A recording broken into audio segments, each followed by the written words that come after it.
一起加入客家风情，大家來講客家吧。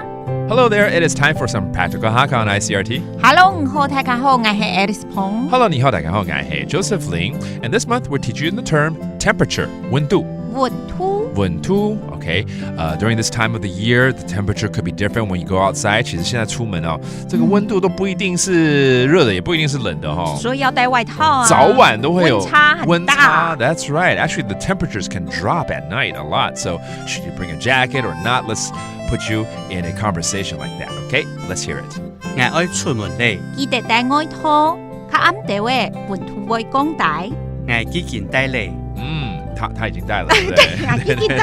已經帶了。Okay, that means already brought it. I think it's about a jacket and someone, of course, showing their care and saying that you should bring a jacket when you go out.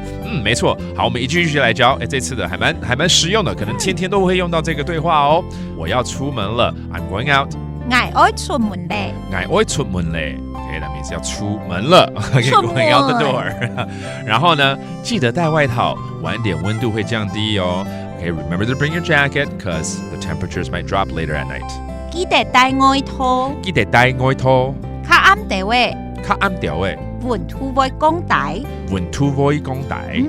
晚一點的時候溫度就降低了。較暗地位就是再晚一點，溫度會降低，降低的意思哦，會降低，降低就對了。Okay, and then the jacket 外套。外套 that's a jacket, okay, or a coat, you know, 都是外套這樣子。